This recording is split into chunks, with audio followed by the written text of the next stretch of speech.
नमस्कार दोस्तों, एक बार फिर से आपका हमारे YouTube चैनल पर बहुत बहुत स्वागत है। तो दोस्तों, हम अपनी जीव विज्ञान की श्रृंखला को आगे बढ़ाते हुए जहां हम पाचन तंत्र पढ़ रहे थे, और पाचन तंत्र में आपको दोस्तों मैंने क्या पढ़ा दिया था, मुख गुहा में लार ग्रंथियां पढ़ा दी थी और दांतों के बारे में पढ़ा दिया था। ठीक है दोस्तों, तो आगे आपको पढ़ना है दोस्तों, मुख गुहा में होता है जीव।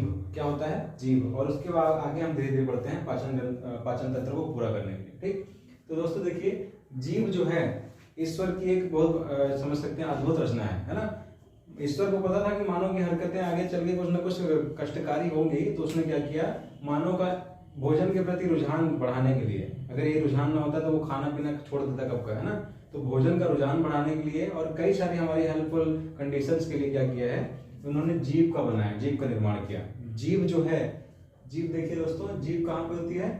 हाइड बोन से टिकी होती है। हाइड बोन दोस्त कहाँ होती है? आपको कंकाल तंत्र पढ़ा है, वीडियो डिस्क्रिप्शन में लिंक डाल देंगे, तो उसमें आप देखेंगे हाइड बोन आपकी कहाँ पे होती है? गर्दन पे होती है। इस फोटो में देख सकते हैं ना, गर्दन में यहाँ होती है यू शेप की।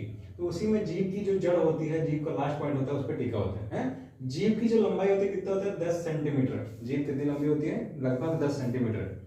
अब देखिए दोस्तों, जीव को आप जब शीशे में देखते हैं तो उसमें आपको कुछ उभरी हुई संरचनाएं, डॉटेड संरचनाएं दिखती है ना, छोटी छोटी डॉट डॉट ऐसे दिखता है। तो वास्तव में होता क्या है, उनको बोलते हैं पेपिला। ठीक, बायोलॉजी भाषा में उनको बोलते हैं पेपिला। इन्हीं पेपिला में होता है टेस्ट बड्स, टेस्टिंग बड्स जो होती हैं, हिंदी में बोलते हैं स्वाद कलिकाएं। बड मतलब कली होता है ना, स्वाद कलिकाएं। इन्हीं स्वाद कलिकाओं की वजह से हमको स्वाद का अनुभव होता है। क्या होता है? स्वाद का अनुभव होता है। मैप में फिगर में देख सकते हैं आप। ठीक, तो इन स्वाद कलिकाओं के द्वारा हमें स्वाद का जो अनुभव होता है, उससे क्वेश्चन हर परीक्षा में लगभग पूछा जाता है कि जीव के किस भाग से कौन सा स्वाद अनुभव किया जाता है। ठीक, तो उसकी बहुत अच्छी शानदार ट्रिक है, आप कभी भूलेंगे नहीं। ये देखिए ट्रिक है, मन खट्टा कड़ला पिया, है ना, भोजपुरी ट्रिक है। मन खट्टा कड़ला पिया, इसको डिकोड करते हैं। माँ से देखिए दोस्तों मीठा, जीव का जो सबसे आगे वाला भाग है वो क्या करता है? मीठे स्वाद की अनुभूति कराता है।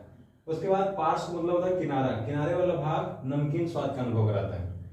मध्य में उसके बाद जो बीच वाला हिस्सा होता है वो खट्टे भाग का अनुभव कराता है। और उसके पीछे वाला जो होता है, पीछे वाला, वो कड़वा स्वाद का अनुभव कराता है।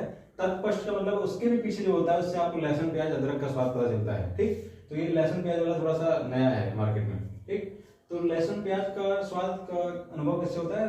कड़वे के बाद जो आता है पार्ट। ठीक है, लेकिन जो सेंटर में बीच में पार्ट होता है, जहां आप देखिए इसमें लिखा है चटपटा, है ना, सेंटर वाला जो एरिया होता है वो हमको उमामी टेस्ट का अनुभव कराता है। उमामी मतलब होता है कुछ वखरा, कुछ अलग टेस्ट, जैसे मांस का टेस्ट हो गया, है ना, ये मांस का स्वाद हो गया, टमाटर का स्वाद हो गया, मसालों का स्वाद हो गया, तो वो किसमें आता है? उमामी में आता है, UMAMI, देख सकते हैं आप। ठीक, ये हो गया। देखिए दोस्तों, अब जब मुख गुहा में भोजन पच जाता है, पचने का मतलब है कि उसमें क्या मिल गया? आपका लार मिल गया है, सलाइवा, वो एक लुगदी की तरह बन गया है। अब जो मुख गुहा में ये भोजन का नया स्वरूप तैयार हुआ है, उसको बोलते हैं बोलस। ठीक है, तो मुख गुहा में जो भोजन बचता है, जो अब आगे जाएगा, वो क्या कहलाएगा? बोलस, जो लार मिलने के बाद बना। ठीक है, आगे देखिए दोस्तों, अब ये जो बोलस है ये कहाँ जाएगा?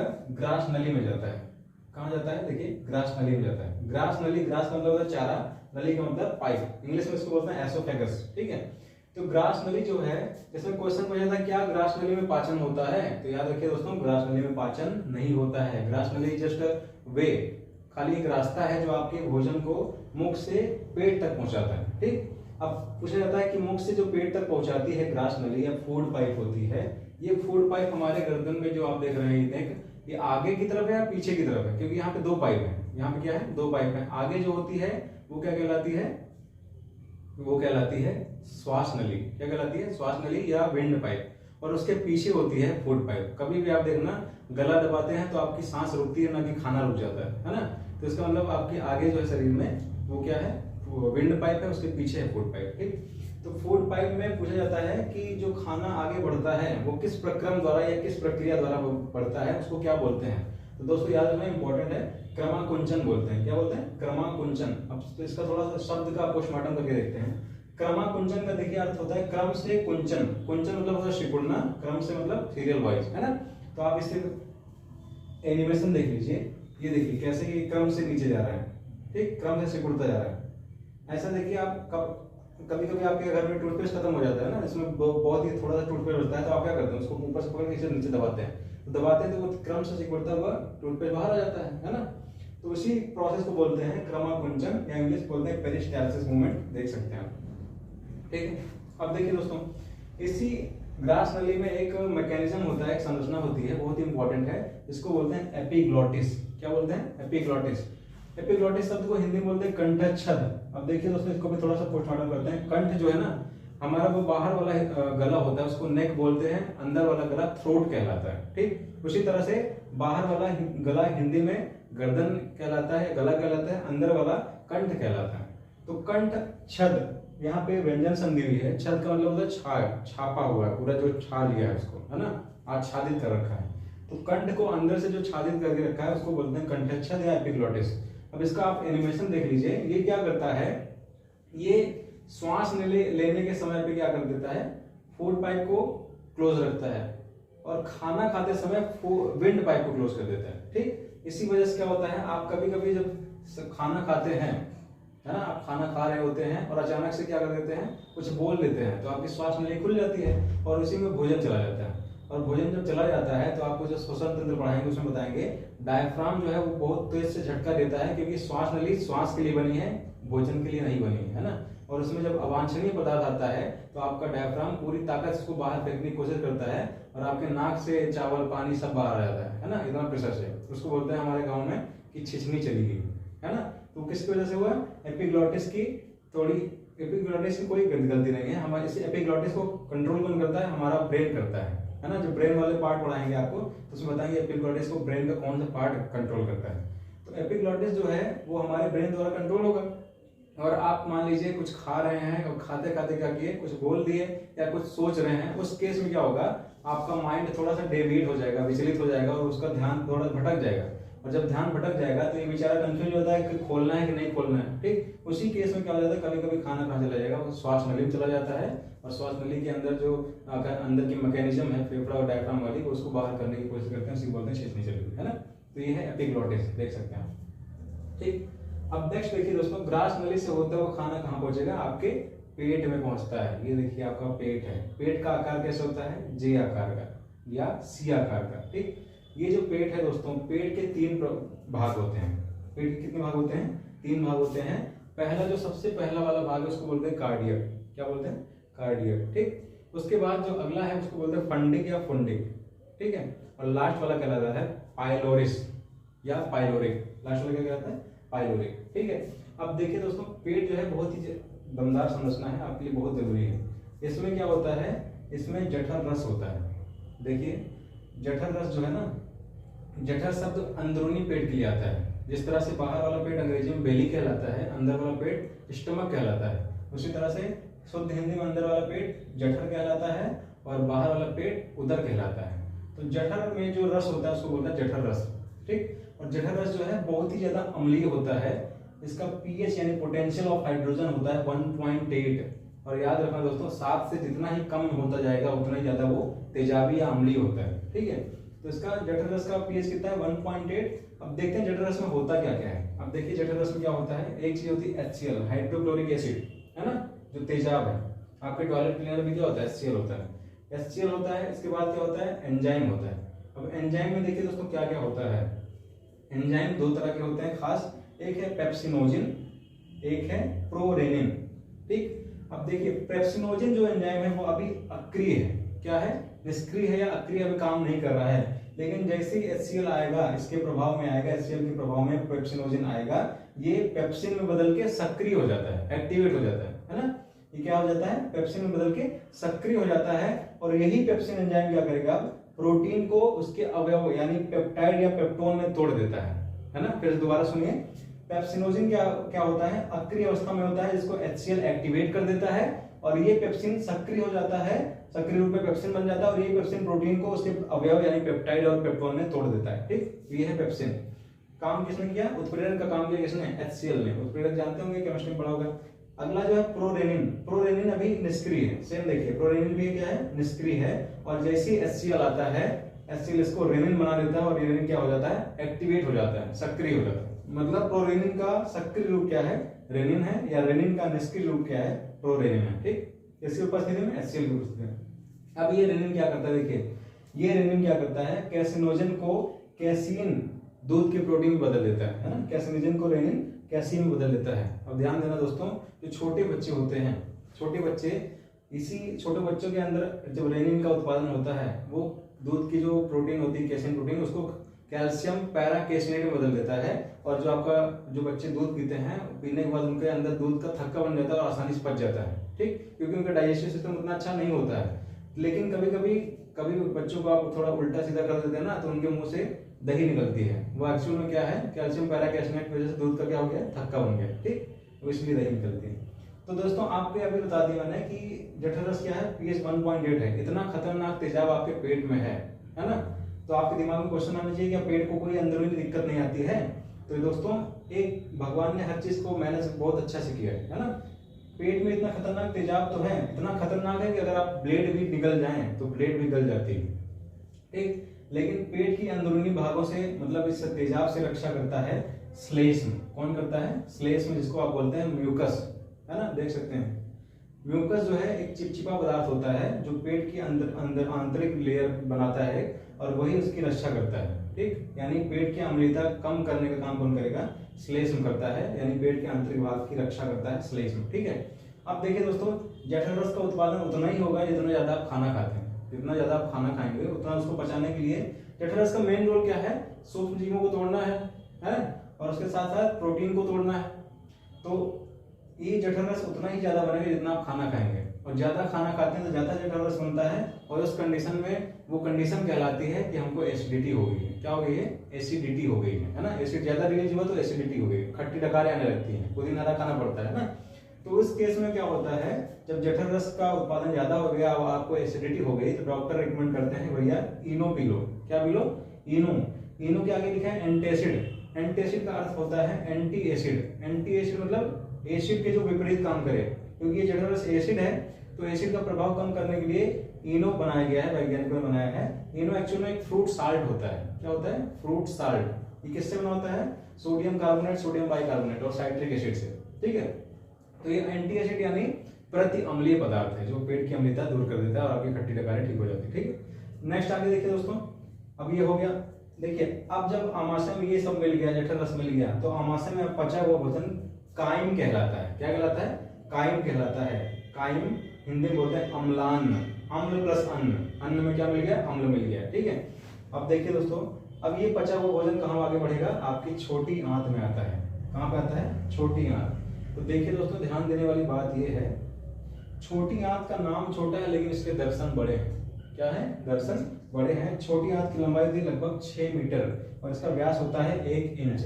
इसका व्यास कितना होता है? 1 इंच।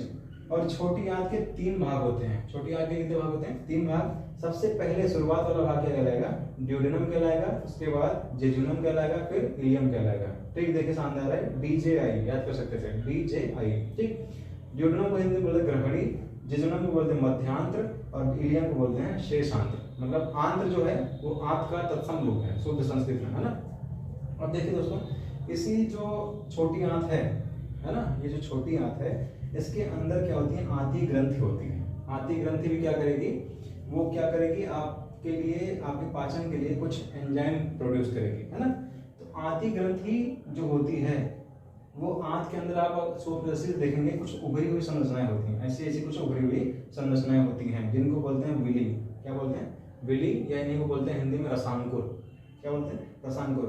तो इसी रसांकुर की जो बेस में है, यहाँ पे एक संरचना होती है जिसको लीबरकुन नाम के वैज्ञानिक ने खोजा था, तो उन्होंने इसका नाम दिया लीबरकुन का तहखाना या क्रिप्ट ऑफ लीबरकुन, ठीक है। तो कहाँ होती है वो? विली की यहाँ सेंटर पे होती है। क्या? Crypt of Lieberkuhn. यहीं से आंतीय रस निकलता है। कौन सा रस निकलता है? आंत का रस निकलता है। इसमें एंजाइम होते हैं और वो एंजाइम 3 बहुत इंपॉर्टेंट है। एक सुक्रेज है, एक लैक्टेज है, एक माल्टेज है। ध्यान समझिए, सुक्रेज, लैक्टेज, माल्टेज कहाँ में होता है? आंत रस में होता है। अब देखिए सुक्रेज क्या करेगा? सुक्रेज जो है शुगर, यानी टेबल शुगर होती है जिसको गन्ने की शर्करा बोलते हैं, सुक्रोज, है ना, इसको तोड़ देता है इसके अवयवों में, ग्लूकोज और फ्रक्टोज में। ध्यान देना, सुक्रोज, लैक्टोज और माल्टोज दोनों डाइसैकेराइड्स हैं, यानी द्विशर्करा हैं। इसमें 2 यूनिट शर्करा जुड़ी हुई हैं, ठीक। लेकिन ग्लूकोज, फ्रक्टोज, गैलेक्टोज क्या है? एक शर्करा है, मतलब इसमें एक ही यूनिट शक्कर का अणु जोड़ा गया है ना। तो देखिए सुक्रोज को सुक्रेज तोड़ेगा किसमें, ग्लूकोज और फ्रक्टोज में। फ्रक्टोज फल की शर्करा है, ठीक, सुक्रोज गन्ने की शर्करा है, फ्रक्टोज फल की शर्करा है, तो सुक्रोज को सुक्रेज तोड़ेगा ग्लूकोज और फ्रक्टोज में। अगला लैक्टोज को लैक्टेज तोड़ेगा, लैक्टोज दूध की शर्करा है, याद रखिए लैक्टोज दूध की शर्करा है, लैक्टोज को तोड़ेगा लैक्टेज ग्लूकोज और गैलेक्टोज में। लैक्टोज टूट गया दो अणु में, एक ग्लूकोज और एक गैलेक्टोज। लास्ट है माल्टोज, जो क्या बोलते हैं स्प्राउट्स होते हैं, स्प्राउट्स यानी अंकुरित अनाज, उनमें जो शर्करा होती है वो माल्टोज कहलाती है। तो माल्टोज को माल्टेज तोड़ेगा और ग्लूकोज के दो अणु बनाता है, ग्लूकोज प्लस ग्लूकोज, ठीक। तो ये कहाँ पे होता है, आंत में होता है, ठीक है, देख लीजिए आप एनिमेशन, ठीक। अब देखिए दोस्तों यहाँ पे एक चीज और ध्यान देना है, अगले वीडियो में पढ़ेंगे। ये जो ड्यूडेनम है यही से एक दो संरचना जुड़ी होती है। लीवर से आने वाली एक होती है गाल ब्लैडर या पित्ताशय से पाइप आती है, एक होती है अग्नाशय से पाइप आती है, ठीक। अब ये क्यों आती है आगे वीडियो में पढ़ाएंगे, क्योंकि अभी अम्लीय आया ना, अम्ल आ गया है पेट से, क्या है अम्ल आया है, और अम्ल के प्रभाव को खत्म करने के लिए क्षार होता है, आगे वीडियो में बताएंगे, ठीक है। तो वो इसमें मिलते हैं, अभी पूरी तरह से पचन नहीं, जब तक वो मिलेंगे नहीं तो पूरी तरह से आपको भोजन पचता नहीं है। लेकिन ये ध्यान देना कि वो कहाँ जुड़ते हैं, ड्यूडेनम में ही आके जुड़ जाते हैं, ठीक। उसके बाद देखिए दोस्तों ये भोजन कहाँ हुआ है, ये आपके पेट में बचा है। कहाँ बचा है, आपके पेट में। तो पेट में जब पचेगा भोजन तो कहाँ जाएगा आगे, आपके छोटी आंत में जाएगा, है ना। और छोटी आंत का आपको बता दिया कॉन्सेप्ट, और छोटी आंत के बाद कहाँ जाएगा, बड़ी आंत में जाएगा। लेकिन अभी जो चीज मिस हो रही है वो है क्या, एक है पित्त रस और एक क्या है, अग्नाशय रस, ठीक है। ये दोनों ग्रंथियों से निकलते हैं, अग्नाशय से और पित्त सॉरी यकृत से, ठीक। इन दोनों का बहुत ही महत्वपूर्ण रोल है, आगे अगले वीडियो में पढ़ेंगे। तब तक आप इसको एक बार फिर से देख लीजिए। सबसे पहले देखिए हमने पढ़ा मुख, मुख में क्या होता है, जीभ होता है, बाकी दो चीज आप पढ़ चुके हैं। जीभ की लंबाई 10 सेंटीमीटर, किस बोन से जुड़ी है, हाई बोन से जुड़ी है। ऊपरी संरचनाएं पेपिला कहलाती हैं। पेपिला में क्या होते हैं, टेस्ट रिसेप्टर्स या टेस्ट बड्स होते हैं, जो स्वाद का अनुभव कराते हैं, है ना। नेक्स्ट, इसमें जीभ में आपको अलग अलग पार्ट में अलग अलग स्वाद का अनुभव होता है। उसकी ट्रिक क्या है, हम पढ़ चुके हैं, मन खट्टा करला पिया, है ना, बस पूरी ट्रिक। तो माँ से मीठा, ना से नमकीन, खा से खट्टा, कर से कड़वा, ला से लहसुन, पिया से प्याज, ठीक। नेक्स्ट देखिए मुख गुहा में जब लार मिल जाता है तो वो ग्लुगदी बना हुआ भोजन बोलस कहलाता है। और ये बोलस क्या करेगा, ग्रास नली के माध्यम से आगे बढ़ता है। ग्रास नली के सिद्धांत में काम करती है, क्रमाकुंचन के सिद्धांत पे, इंग्लिश में बोलते हैं पेरिस्टाल्सिस मूवमेंट। ग्रास नली में पाचन होता है, बिल्कुल नहीं होता। ग्रास नली में कौन सा संरचना है जो भोजन को श्वास नली में जाने से रोकती है, तो वो क्या है, एपिग्लॉटिस है, हिंदी में बोलते हैं कंठच्छर, ठीक है। ग्रास नली के बाद भोजन कहां पहुंचता है, आमाशय यानी पेट में। और आमाशय के तीन पार्ट, कार्डियक, फंडिक, पाइलोरिक। आमाशय जे या सी आकार का होता है। आमाशय में जठर रस का उत्पादन होता है। जठर रस बहुत ही ज्यादा अम्लीय होता है, इसका पीएच है 1.8। और जब जठर रस का उत्पादन ज्यादा हो जाता है तो आपको इनो पीना पड़ता है। इनो क्या है, एंटासिड है, फॉर्मूला देख सकते हैं। अब जठर रस में HCl होता है, कुछ एंजाइम होते हैं। एंजाइम में पेप्सिनोजिन होता है जो अक्रिय होता है। HCl इसको एक्टिवेट कर देता है तो पेप्सिन बन जाता है। यही पेप्सिन क्या करता है, प्रोटीन को तोड़ देता है पेप्टोन और पेप्टाइड में। अगला होता है प्रोरेनिन, जो HCl की उपस्थिति में एक्टिवेट हो जाता है रेनिन में। और रेनिन क्या करता है, कैसिनोजिन को दूध की प्रोटीन कैसेन में बदल देता है, ठीक। अब आगे भोजन जब बढ़ेगा, आमाशय में पच जाएगा। आमाशय में जब एसिड मिल चुका है भोजन में तो वो भोजन कहलाता है काइम, यानी अम्ल मिला हुआ भोजन क्या कहलाएगा, लुगदी काइम कहलाता है। और ये काइम कहाँ पहुंचेगा, छोटी आंत में। छोटी आंत का नाम बड़ा है, सॉरी नाम छोटे हैं, दर्शन बड़े हैं, है ना। इसकी लंबाई कितनी, 6 मीटर, व्यास कितना, 1 इंच। छोटी आंत के 3 हिस्से, ड्यूडेनम, जेजुनम, इलियम, हिंदी में ग्रहणी, मध्यांश, शेषांश। ट्रिक है DJI।